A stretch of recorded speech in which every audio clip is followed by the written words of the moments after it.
Padre, en el nombre poderoso de Jesucristo, pedimos tu bendición, Señor. Padre, que tu palabra nos alumbre a cada uno de los que estamos aquí presentes, Señor, y aún a todas aquellas personas que escuchen esta enseñanza, Padre. Te pedimos que tú nos ayudes a entender los principios de tu palabra para edificar nuestras familias. En el nombre poderoso de Jesucristo. Amén. Siéntese, por favor, vamos a comenzar. Hace 10 años aproximadamente leí un libro que se llama La familia cristiana de Larry Christensen. ¿Por qué le digo esto? Porque cuando yo comencé a leer este libro, yo simple y sencillamente pensé que por qué había puesto ese título de la familia cristiana. Actualmente me doy cuenta que este hombre tenía razón al llamar correctamente la familia cristiana, sobre todo porque en tiempos modernos el concepto familia se va distorsionando cada vez más. Y es importante que entendamos que como personas que estudiamos las escrituras, tenemos que comprender el concepto correcto de la familia. ¿Por qué razón? Mire, estaba yo observando algunos apuntes que tengo ya de muchos años. Por ejemplo, estaba leyendo esta nota que es del jueves 15 de febrero del 2001 del periódico Reforma. Usted lo puede ver aquí. Y la nota que estaba yo leyendo en el 2001 precisamente era: concretan unión 500 parejas gay. Y le voy a leer solamente un fragmento. En esta nota dice: lo que proponemos es nada más y nada menos que el reconocimiento de derechos elementales, el derecho a la vivienda, a la herencia, a la salud y a las prestaciones laborales. No estamos pidiendo matrimonio, tampoco concubinato. Queremos que la sociedad nos mire y que reconozca la realidad social y la riqueza de la diversidad que puede hacer un México más sano. ¿Por qué le estoy leyendo esta nota del 2001? Bueno, porque aquí está diciendo que no están pidiendo matrimonio, que no están pidiendo concubinato, que no están pidiendo derechos legales, que simple y sencillamente es el reconocimiento y el respeto de estas parejas homosexuales. Qué interesante. Y precisamente en el 2006, que son 5 años más adelante, en la Gaceta Oficial del Distrito Federal se decreta la Ley de Sociedad de Convivencia para el Distrito Federal, que precisamente proponía que las personas tuvieran el reconocimiento de la herencia, de los derechos a la salud, pero créame que todos los mexicanos que cumplan con los requisitos pueden aspirar a tener el servicio a la salud. Sin embargo, todo esto solamente era el preámbulo de las cosas que iban a venir. Actualmente se ha reconocido a nivel nacional que las personas del mismo sexo puedan contraer matrimonio. Se ha legitimado también el derecho al aborto, a la eutanasia, y todo ello en una forma progresista. Lo que a mí me llama la atención es que en un principio no dijeron las cosas de manera clara, simple y sencillamente decían: queremos respeto, queremos que las personas reconozcan que somos seres humanos y que nos respeten como tales. Pero créame que todo ello ha sido algo que ha estado avanzando de manera progresiva. Actualmente las cosas están tan complicadas que ahora es muy difícil poder definir el concepto de familia. Sin embargo, esto tampoco es nuevo. Yo quiero decirle que en Francia, en el siglo XX, hace más de 100 años, una mujer llamada Simone de Beauvoir, esta mujer estuvo a favor del aborto, a favor también de esas relaciones homosexuales, y ella tenía exactamente la misma bandera que hoy se tiene, que muchas mujeres abortan en condiciones infrahumanas y que pierden la vida, y que es importante que se le reconozca a las personas que tienen ciertas preferencias sexuales. Y esta mujer tuvo, aparte de una carrera exitosa como escritora, tuvo muchos amoríos con mujeres, siendo ella obviamente una mujer. Ella quería que se le reconociera todo esto. Una de las más importantes feministas y reconocida actualmente. Ahora, ¿por qué quise yo comenzar con todo esto? Porque en el mundo que usted está viviendo, en la actualidad, el concepto de familia está totalmente distorsionado. Cito el libro de Larry Christensen, La familia cristiana. Si usted desea edificar una familia cristiana, necesitamos regresar a los fundamentos, no a los fundamentos sociológicos, no a los fundamentos filosóficos, sino a los fundamentos teológicos. ¿Por qué es importante esto? Porque si vamos a la cuestión filosófica, podemos extraviarnos en un sinfín de conceptos. Si vamos a las cuestiones sociológicas, lo importante es lo que la sociedad moderna está avalando. Sin embargo, la Escritura nos dice que Dios es el mismo ayer, es el mismo hoy y es el mismo por todos los siglos. Entonces, Dios fue quien instituyó la familia. Como tal, Él es el que tiene todo el derecho para decirnos el camino correcto y qué es lo que implica una familia cristiana. Vamos a leer las escrituras, por favor. Va a aparecer este texto en las pantallas para que usted lo vaya leyendo juntamente conmigo. O si trae la escritura, por favor, abra usted su Biblia en el libro del Génesis capítulo 2, en el versículo 18 nos dice, y dijo Jehová Dios, no es bueno que el hombre esté solo, le haré ayuda idónea para él. Dios, al crear un ser humano, lo primero que pensó Dios es, no es bueno que el hombre esté solo, le haré ayuda idónea para él. El concepto de Dios es la unidad entre un hombre y una mujer para unirse y procrear hijos y formar un hogar y a través de ello conformar una sociedad que pueda ser el reflejo de la bendición de Dios. Para aquellas personas que estén ahorita pensando, ¿y qué es la bendición de Dios? La bendición de Dios es que las personas respeten estos principios, porque a través de ello entonces se estará asegurando la generación siguiente. Vamos a leer Génesis capítulo 2, versículo 21 al versículo 24. Ponga usted toda su atención en lo que las escrituras nos dicen. Génesis 2, versículo 21 al 24 nos dice, entonces Jehová Dios hizo caer sueño profundo sobre Adán, y mientras éste dormía, tomó una de sus costillas y cerró la carne en su lugar. Y de la costilla que Jehová Dios tomó del hombre, hizo una mujer y la trajo al hombre. Dijo entonces Adán, esto es ahora hueso de mis huesos y carne de mi carne. Esta será llamada varona, porque del varón fue tomada. Por tanto, note usted lo que dice aquí la escritura.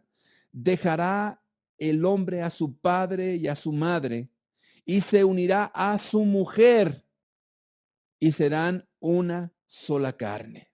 No necesitamos ser eruditos en el idioma original en el que se escribió el Antiguo Testamento.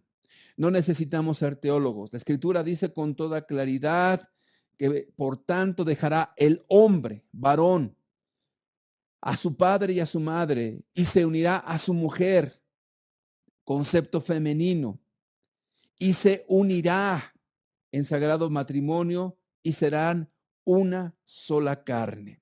Entonces el propósito de Dios es juntar un hombre y una mujer. Primeramente entendiendo que el concepto de matrimonio es para toda la vida.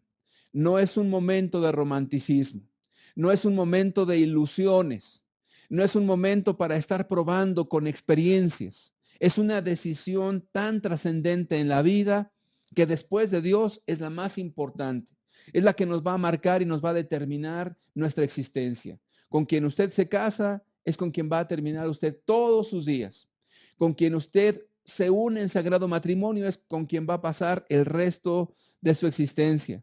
Con quien usted se une es con quien va a formar una familia, otros miembros, otras personas, otros seres humanos que estarán bajo el cobijo de su casa, que estarán bajo la cobertura de usted y ellos serán enseñados de tal manera que busquen primeramente a Dios y que sean personas de bien y puedan edificar una sociedad que realmente cumpla con los propósitos de Dios.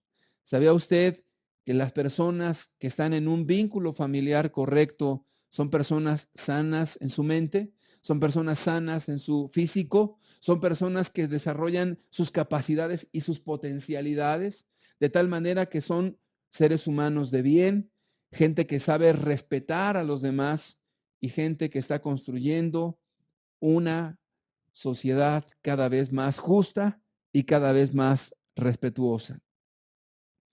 Voy a leer otro pasaje de la Escritura, Génesis capítulo 12, versículo 1 al 3. Pero Jehová había dicho a Abraham, vete de tu tierra y de tu parentela y de la casa de tu padre, la tierra que te mostraré. Y haré de ti una nación grande, y te bendeciré, y engrandeceré tu nombre, y serás bendición, y bendeciré a los que te bendijeren, y a los que te maldijeren maldeciré, y serán benditas en ti todas las familias de la tierra. Dios tiene un propósito, bendecir a la persona que se ha unido en sagrado matrimonio, que se multiplique, que fructifique, que puedan venir nuevas generaciones, personas que edifiquen, personas que puedan ser gente de bien, gentes que puedan honrar a Dios y sepan respetar a la gente que les rodea. Quiero decirle que Estados Unidos, una nación que surgió precisamente por el deseo de vivir estos principios de la Escritura.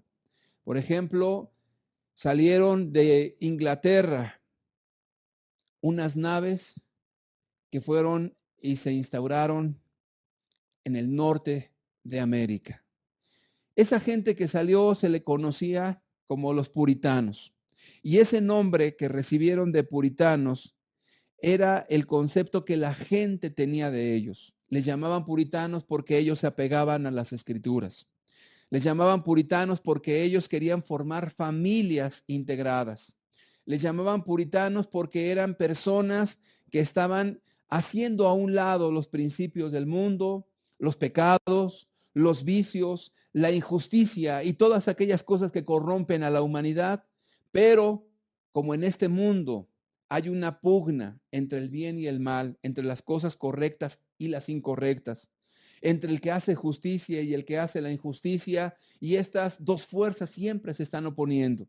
Entonces, ellos, al ver la presión de la gente que no quería vivir estos principios, decidieron ir a otro lugar, un lugar desconocido, un lugar que ellos no habían visto jamás, una tierra que Dios les había prometido, y llegaron a un lugar inhóspito, a un lugar donde no había ni tecnología, no había medios de transporte, no había absolutamente nada, pero había algo muy importante, la bendición de Dios. Y se instalaron 13 colonias, y esas 13 colonias comenzaron a multiplicarse, comenzaron a ser bendecidas por Dios.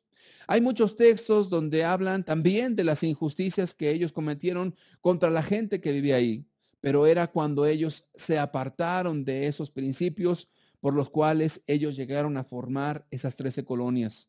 Sin embargo, Dios los bendijo, los prosperó. En el libro del Génesis capítulo 1, versículo 28 nos dice, y los bendijo Dios, y los bendijo Dios.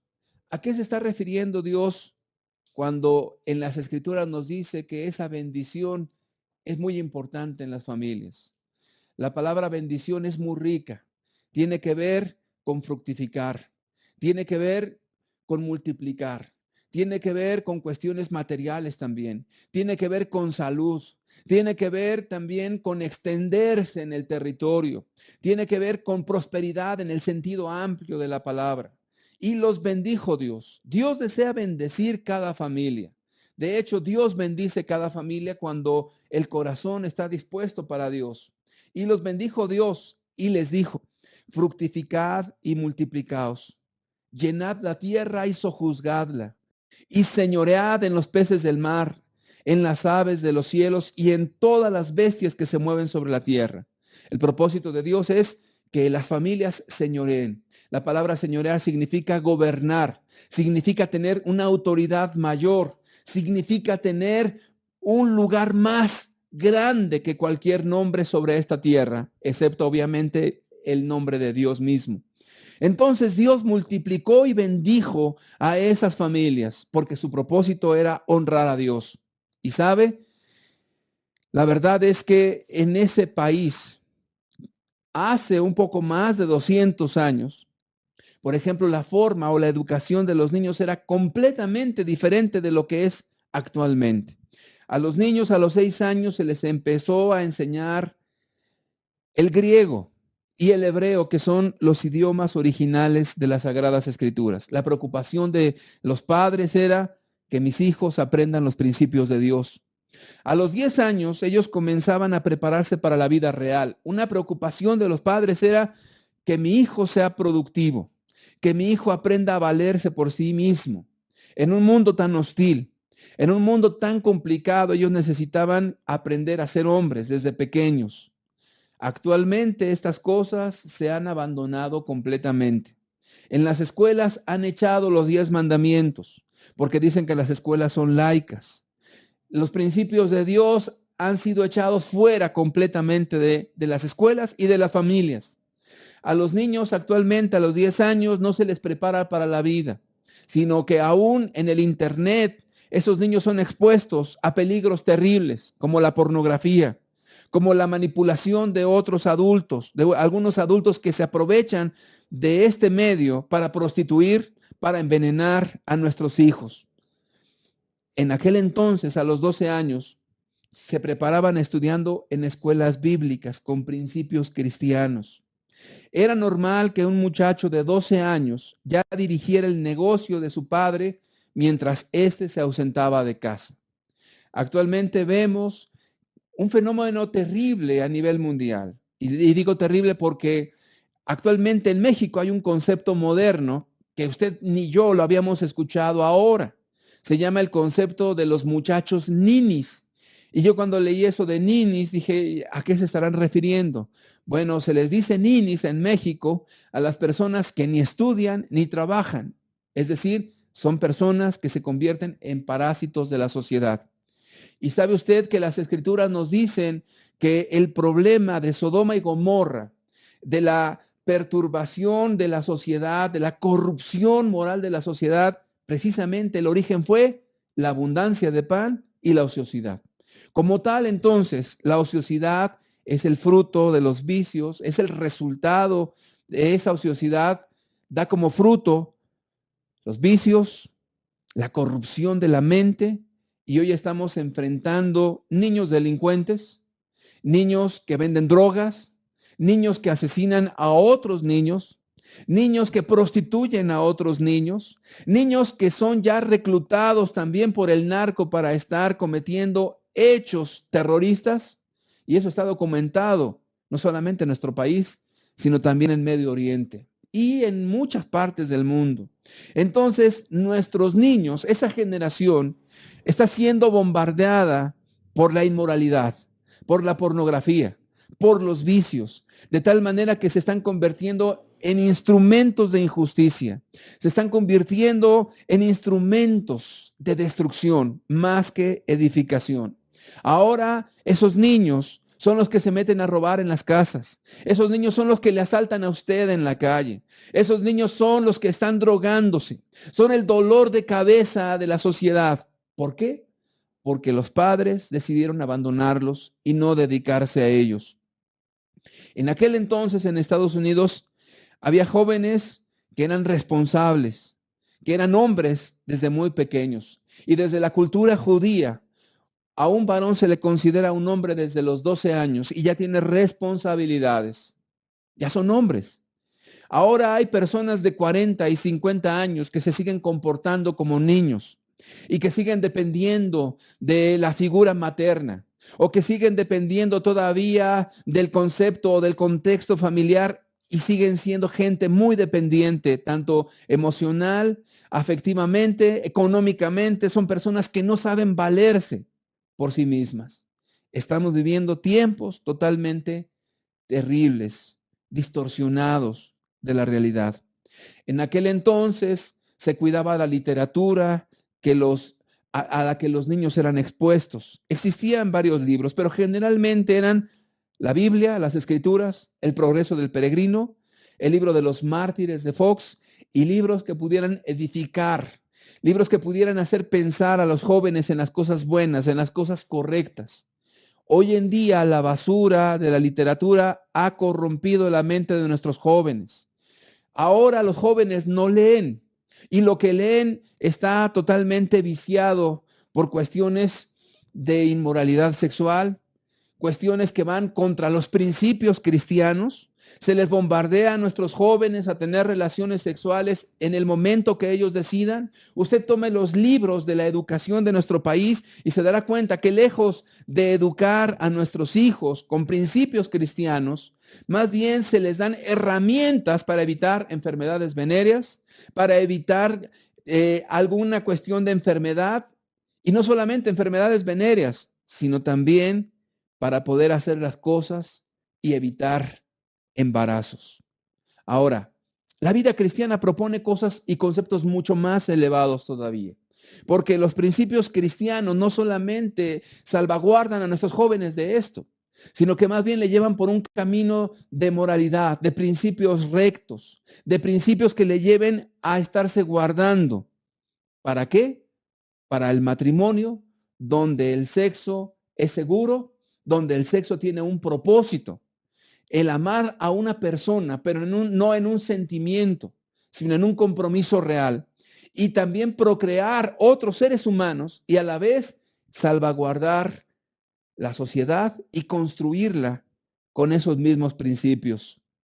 ¿Sabe? Está completamente comprobado que cuando las personas se olvidan de los conceptos cristianos, cuando ya no hay familia cristiana, entonces las futuras generaciones comienzan a corromperse todavía aún más. Y sabe, estamos cosechando los tiempos de mucha inmoralidad. Estamos cosechando los tiempos donde la vida del ser humano ya no vale nada, donde se ha legalizado el aborto, porque es más fácil matar a un ser humano que darle educación, que darle vivienda, que darle todas las cosas necesarias para la vida. Ahora la bandera para justificar esto es que si una persona fue violada, mire, eso es la excepción y no la regla. La gran mayoría de las personas que abortan son personas que viven fornicando, teniendo relaciones sexuales o tienen relaciones extramaritales y no quieren enfrentar su responsabilidad. Esa es la generalidad. El aborto solamente es una excusa para salvaguardar y tapar lo que las personas no quieren enfrentar, que es su responsabilidad. Y entonces la bandera es por motivo de las violaciones, por motivo de que un niño venga enfermo. Y si usted es un ser pensante y comienza a ver las estadísticas de las personas que abortan, se dará cuenta que la gran mayoría de esas personas que abortan son seres humanos normales, son personas que no fueron violadas, en su mayoría gente que están decidiendo no ser responsables en la vida. Pero déjeme decirle una cosa, hubo un estudio muy interesante donde se estuvieron analizando varias generaciones de personas que no tomaron en cuenta los principios morales de Dios, que decidieron vivir de manera libre, de manera que haciendo lo que bien les pareciera. Si querían fornicar, fornicaban. Si querían robar, robaban. Si querían formar una familia, lo hacían. Si no lo querían hacer, tampoco lo hacían. Si querían vivir en unión libre, lo hacían. Si querían hacer cualquier cosa, ellos eran libres de hacerlo. Y se siguió la pista. El nombre de esta persona se llamó Max. Su apellido es Juk. Y su hermano. Ellos, tanto Max como su hermano, se casaron también con dos hermanas de una misma familia, dos hermanos de otra familia se casaron, pero ellos se casaron sin la bendición de Dios. ¿Qué fue lo que pasó? Bueno, se contaron de la unión de estos dos matrimonios exactamente 1026 personas. 1026 personas de varias generaciones. Ahora, de estas 1026, 300 personas murieron antes de tiempo por haber llevado una vida inmoral. Y créame que estamos viviendo tiempos donde muchos de nuestros hijos están muriendo en la parranda, envenenados por la droga. Están muriendo también de SIDA, porque ellos no fueron guardados. Están muriendo también en las balaceras del narcotráfico. Están muriendo también esos jóvenes envenenados allí en la pornografía del internet. Están muriendo porque no tuvieron padres que les encauzaran. De esas 1026 personas, 300 murieron por su vida disoluta. 140 de ellos fueron encarcelados en un promedio solamente de 13 años. 140 personas de esas generaciones. Muchas personas terminan en la cárcel. Las cárceles ya no dan abasto a tantas personas. Ahora, si usted comienza a leer los periódicos de la Nota Roja, se dará cuenta que la gran mayoría de las personas delincuentes son menores de edad. Hace poco, aquí mismo en Atizapán, secuestraron a un adolescente, a un jovencito. Pidieron un rescate. A su padre le habían dado una indemnización por la compañía de luz, o lo que antes era la famosa compañía de luz y fuerza del centro. El padre estuvo dispuesto a dar esa recompensa. 2 semanas después encontraron muerto al niño. Lograron capturar a la persona que cobró el rescate. Un joven de 20 años. Según la Organización Mundial de la Salud, la etapa de la adolescencia es una etapa que transcurre desde los 10 años hasta los 21. Obviamente, clasificando la preadolescencia, la adolescencia y la juventud. Pero la Organización Mundial de la Salud cataloga a un joven de 20 años todavía como un adolescente, según su estado psicológico. Ahora, para que esta persona a los 20 años sea partícipe de una banda de secuestradores, ¿a qué edad usted considera que este joven comenzó a delinquir? ¿A los 15? Yo creo que se equivoca usted. Seguramente comenzó desde los 10, 12 años. Porque eso es solamente la punta del iceberg de esta vida. ¿Qué habrá detrás de este joven que ya es capaz de matar, que ya es capaz de secuestrar, que ya es capaz de hacer tantas maldades? ¿Droga? ¿Sexo ilícito? ¿Pornografía? ¿Vicios? Imagínese todo lo que hay detrás de una vida como esta. La pregunta que yo le haría es, ¿cómo se puede ayudar a un ser humano de esta manera? Si sus padres le abandonaron, si su familia no le supieron encauzar, él es un destructor de la sociedad, alguien que fue a prisión y que está generando serios dolores de cabeza a todas las personas. Sigamos con la genealogía de Max y su hermano. 140 fueron encerrados en prisión durante 13 años. Esta misma estadística nos muestra que 190 mujeres fueron prostitutas. 190. Ahora, créame que estos son datos conservadores. Estamos hablando que esta encuesta se hizo ya, o esta estadística y este seguimiento se hizo ya hace más allá de 15 años. Actualmente, nuestras jovencitas están en una decadencia moral peor que un estado de prostitución. Y yo quiero dirigirme con respeto. ¿Por qué peor? Porque una mujer que se dedica a la prostitución tiene un perfil. Fueron personas, al menos en los estudios psicológicos serios, fueron personas que no tuvieron una familia conforme a las escrituras. Un padre y una madre que le cuidaran y le proveyeran todos los beneficios de un hogar, sino que fueron personas abusadas, personas que no tuvieron esa oportunidad familiar, o personas que simple y sencillamente se amargaron tanto en contra de su familia que es una forma de desquitarse en contra de ellos. Bueno, ahora estas mujeres se dedican a vender sus cuerpos, a enseñarlos para entonces cobrar por mercar sus cuerpos. ¿Por qué le digo que nuestras jovencitas actualmente están peor? Porque una mujer que se dedica a vender su cuerpo tiene un beneficio económico. Actualmente nuestras jóvenes se prostituyen de manera gratuita en la drogadicción, en las fiestas, en la vida libre y sobre todo en el desenfreno en el cual han sido expuestas nuestras jóvenes. Alguien por ahí comentaba que en nuestro país todavía había cierto recato, pero este mundo globalizado, se le llama un mundo globalizado porque ahora tenemos la capacidad de comunicarnos todos los continentes, todos los países, pobres y ricos, y toda la cultura. De tal manera que a través del Internet, a través de la televisión, a través de todos los medios de comunicación vía satelital, ahora podemos tener intercambios culturales.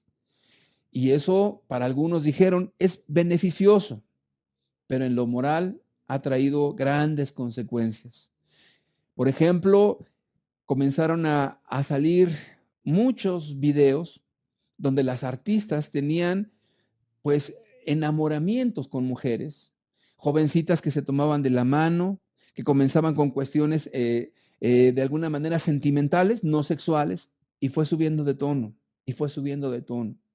De tal manera que ahora en nuestro país ya es común o es una práctica corriente ver a dos muchachas tomadas de la mano y besándose en la boca o abrazándose. Es práctica común de jóvenes haciendo exactamente lo mismo, dos varones. La verdad es que nuestros jóvenes se están prostituyendo, se están corrompiendo y de una manera bastante drástica. Sigamos con la generación de aquellas personas que no estuvieron en los principios de Dios. 100 de ellos fueron alcohólicos. 100 de ellos fueron alcohólicos.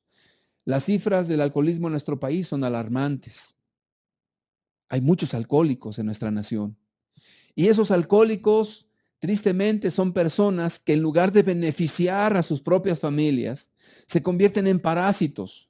O si trabajan, son personas que ese dinero que debería de ser encauzado a la educación, que debería de ser encauzado al beneficio familiar, que debería de ser encauzado para enriquecer su familia, viene a ser la maldición, porque ese dinero es utilizado en el alcohol y en el embrutecimiento ya de la persona, porque el alcohol embrutece a las personas.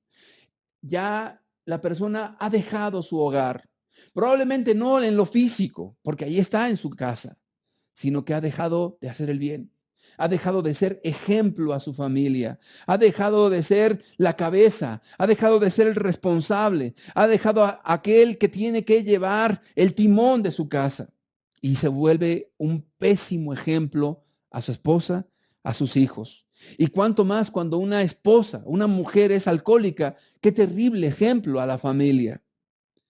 Aquí cabe el dicho que dice, pesa más un gramo de ejemplo que un kilogramo de enseñanza. Los alcohólicos se llenan las palabras de buenos consejos. La gente se llena la boca con muchos consejos, pero lo que las nuevas generaciones están necesitando no son palabras, sino son ejemplo. Son vidas que puedan ser el testimonio fehaciente de la voluntad de Dios. Eso es lo que están buscando nuestros jóvenes el día de hoy. No lo encuentran por ningún lado. No lo hay. ¿Por qué razón no lo hay? Porque la inmoralidad ha barrido prácticamente con todos los principios cristianos. Y el mundo no solamente ha dicho eso no es verdad, sino que va en contra de ello. Va en contra de las cosas de Dios. Por otro lado, hubo una investigación donde se analizaron 5 generaciones de personas que estuvieron viviendo bajo los principios cristianos. Un hombre llamado Jonathan y Sarah Edwards. Este hombre, un hombre de Dios, un predicador, una persona responsable, padre de familia, una persona que honró a Dios con sus acciones. En la descendencia de él se contaron 729 hombres. De estos, 200 fueron hombres que hablaron de Dios, fueron predicadores. 65 fueron maestros de escuelas bíblicas. 13 fueron presidentes de universidades. 60 fueron autores de diferentes literatura. Muchos trabajaron en el servicio público, haciendo cosas correctas. Más de 100 ejercieron el derecho, ayudando a los pobres. 60 se titularon como doctores, es decir, que estudiaron un grado mayor de maestría. Otros tantos fueron elegidos senadores y gobernadores en Estados Unidos de Norteamérica, y uno fue vicepresidente también de Estados Unidos de Norteamérica.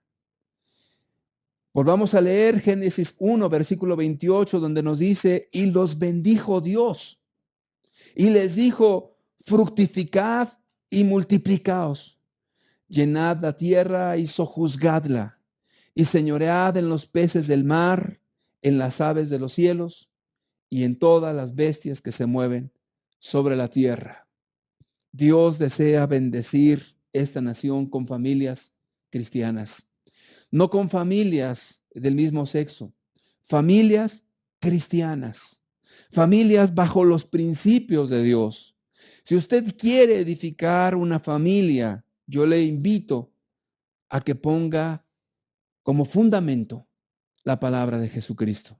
Si usted pone como fundamento la filosofía le va a llevar como en un laberinto de un lugar a otro y usted no va a saber ni por dónde va a andar.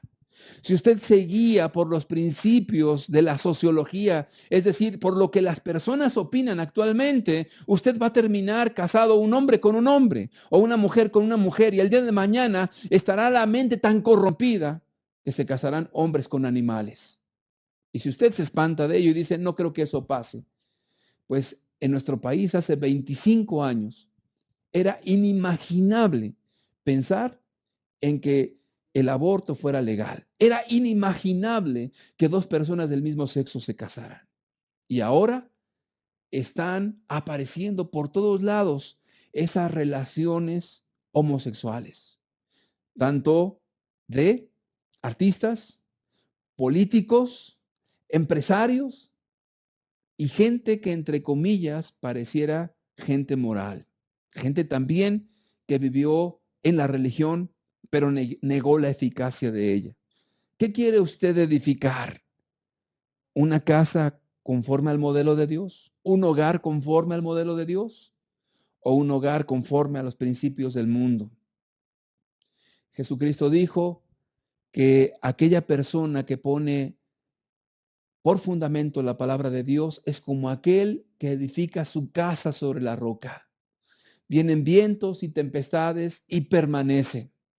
Pero aquel que no pone los principios de Dios es como aquel que pone su casa sobre la arena, sin cimiento, sin fundamento.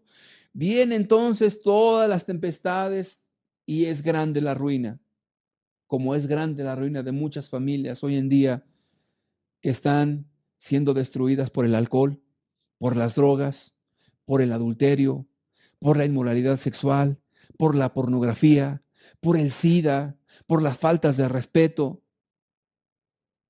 por el libertinaje.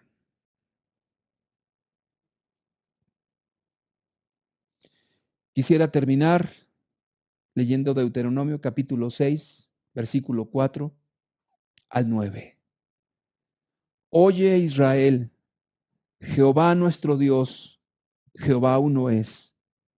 Y amarás a Jehová tu Dios de todo tu corazón y de toda tu alma y con todas tus fuerzas.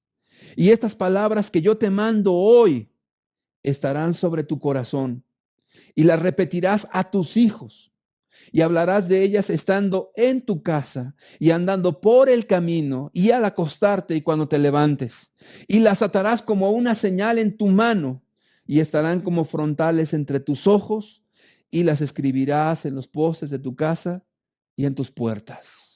Dios quiere bendecirte si tú pones por obra los principios de la palabra de Dios para formar una familia cristiana.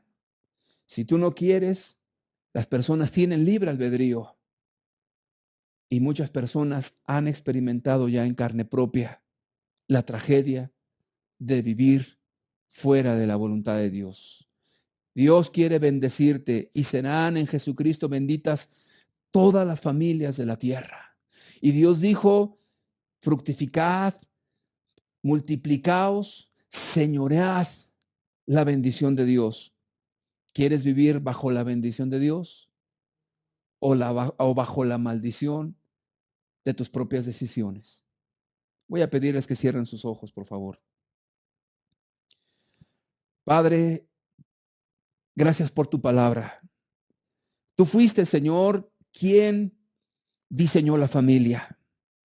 Tú eres Dios quien sabe cómo funciona realmente en los hogares. Queremos edificar familias cristianas, familias con los fundamentos de tu palabra. Señor, por favor, abre nuestros ojos a la realidad que estamos viviendo. El hombre no es más sabio que tú, Señor. Padre, el hombre en su soberbia se ha levantado a decir qué es la familia y ha fracasado y trastornado sus propios caminos y han sido hastiados de sus propios consejos. Pero hoy te pedimos, Señor, que tu sabiduría nos acompañe, que edifiquemos nuestra casa conforme a tu palabra y que sean benditas en ti todas las familias de la tierra conforme a tus propósitos. Déjanos ver esa nueva generación, Padre, que te ama, que te honra y que te respeta y que construye, Señor, una sociedad cada vez más justa conforme a tu palabra, porque justo eres tú, Señor. Ayúdanos en el nombre poderoso de Jesús. Amén.